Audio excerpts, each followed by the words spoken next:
नमस्ते छात्र। आपके पाठ्य पुस्तक में कुल 5 कहानियां हैं। इनमें पगला कहानी, मिठाई वाला, इस कहानी के बारे में पिछले वर्ग में पढ़े थे। अब हम दूसरा कहानी ईंग वाला, इस कहानी को अब हम पढ़ लेंगे।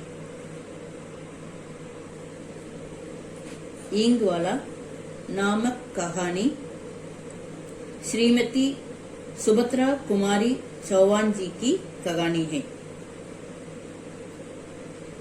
श्रीमती सुभद्रा कुमारी चौहान जी का जन्म अलाहाबाद के निकट निहालपुर नामक गांव में हुआ था। बाल्यकाल से ही वे कविताएं रचने लगी थी। उनकी रचनाएं राष्ट्रीयता की भावना से परिपूर्ण हैं। अब हम ईंग वाला, इस कहानी को देख लेंगे। ईंग वाला हींग बेचता था। अब हम इस कहानी को देख लेंगे। सावित्री का परिवार।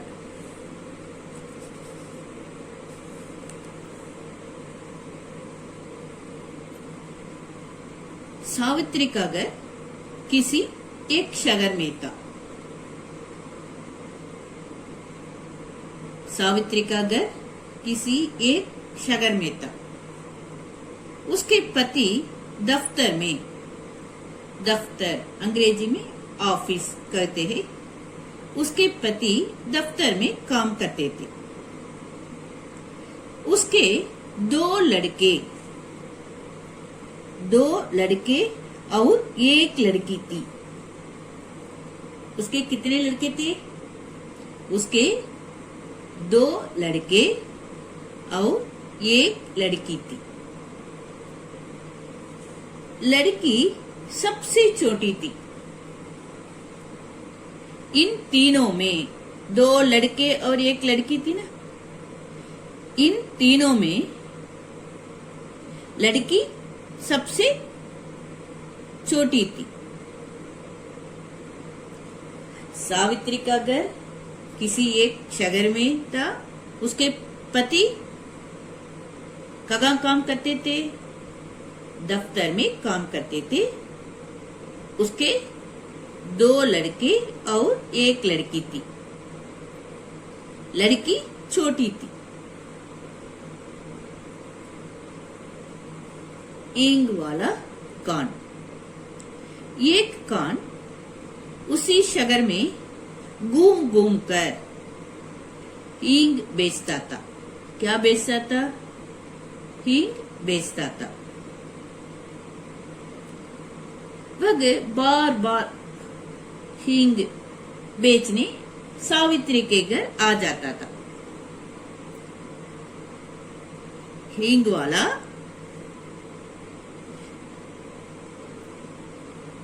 हींग बेचने सावित्री के घर आ जाता था।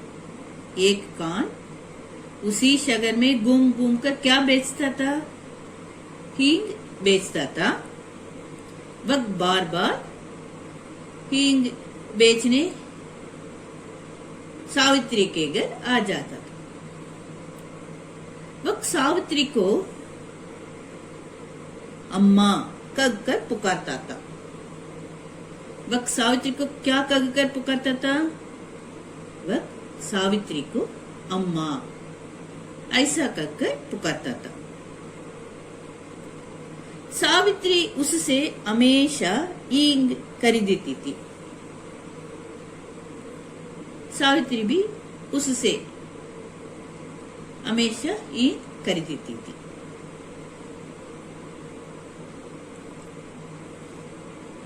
हमेशा की तरह एक दिन कान सावित्री के घर आया। हींग बेचने के लिए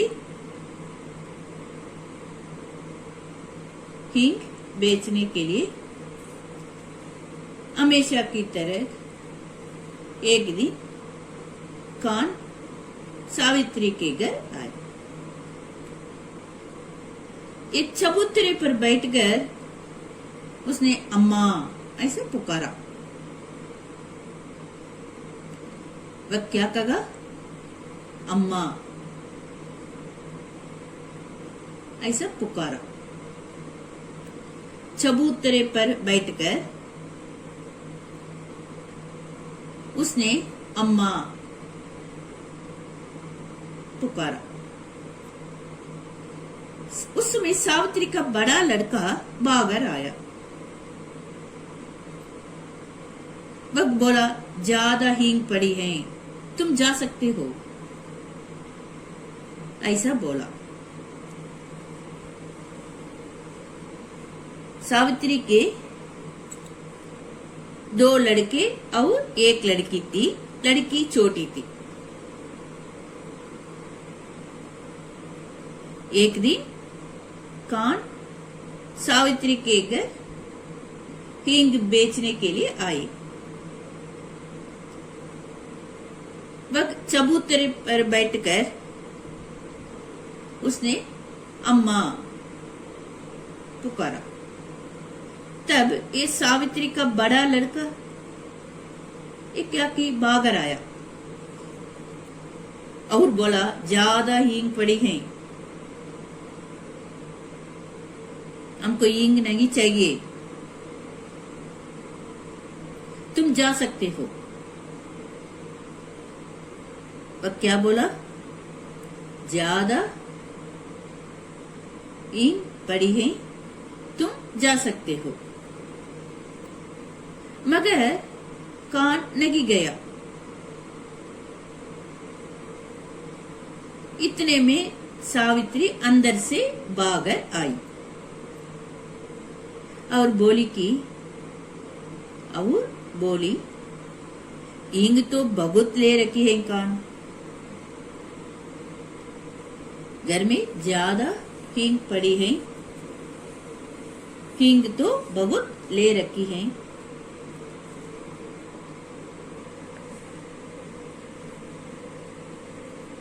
पंद्रह दिन पहले तुम्ही से खरीदी थी। 15 दिन पहले तुम्ही से खरीदी थी, इसलिए घर में ज्यादा हींग पड़ी है। कान ने कहा कि एक हेरा हींग है माँ, तुम्हारे हाथों से बोग नहीं करो, ऐसा बोले। मैं अपने देश को जा रहा हूँ, कब वापस आऊंगा ये खुदा को ही मालूम है। उसने कहा, माँ, अम्मा, मैं अपने देश को जा रहा हूँ, कब वापस आऊंगा ये खुदा को ही मालूम है। इस पर सावित्री ने 35 पैसे की हींग खरीद ली। कान चला गया।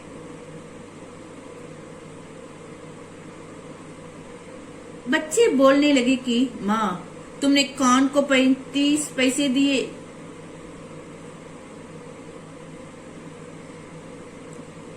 कान चले जाने के बाद बच्चे बोलने लगे कि बच्चे सावित्री से बोलने लगे कि माँ, तुमने कान को 35 पैसे दिए, अब हमें भी 35 पैसे दीजिए। छोटी लड़की ने कहा कि माँ, हमको नहीं देगी, उनका बेटा वही कान है। ये बच्चे क्या बोलने लगे? बच्चे बोलने लगे कि माँ, तुमने कान को 35 पैसे दिए।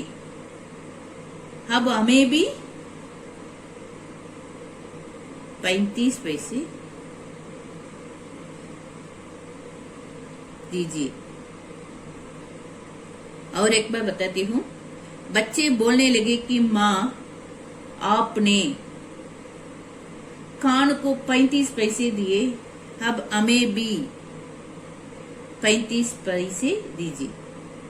छोटी लड़की ने कहा कि माँ हमको नहीं देंगी, माँ हमको नहीं देगी, उनका बेटा वही कान है, ऐसा छोटी लड़की ने कहा।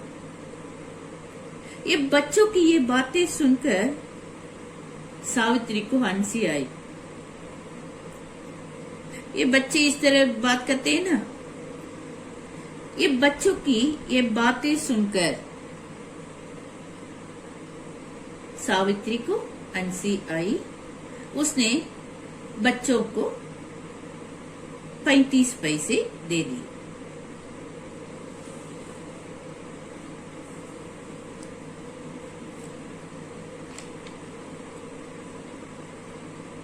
होली में दंगा, दंगा करते झगड़ा।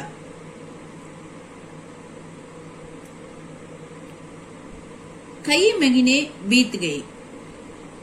सावित्री की ईंग सब खत्म हो गई। एक घर में ईंग होती, ईंग थे ना, ये सब खत्म हो गई।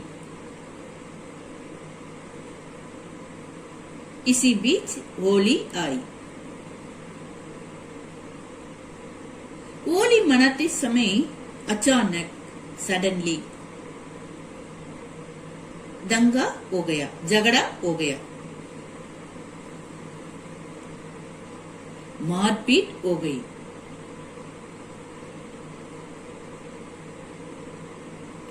हिंदू और मुसलमान एक दूसरे को मारने लगे। सावित्री को खबर मिली कि दंगे में एक कान मारा गया है। शायद वह ईग वाला कान हो सकता है। एक सोचकर सावित्री दुखी हुई।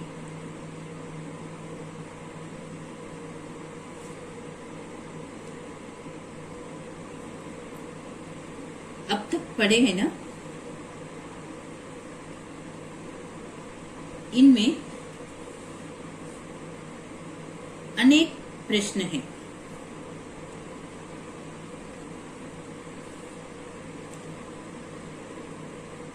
हींग वाला क्या बेचता है? हींग वाला हींग बेचता है। वह अपनी हींग को हेरा हींग कहता है। कान की उम्र कितने वर्ष की है?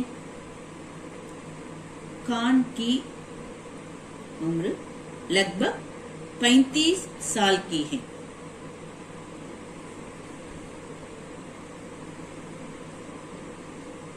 हींग बेचने के लिए वह क्या बोलता है?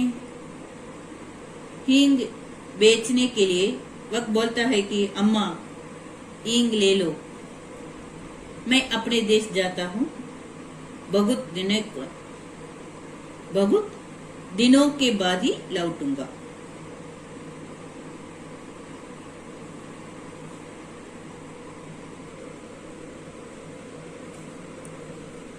गृह कार्य,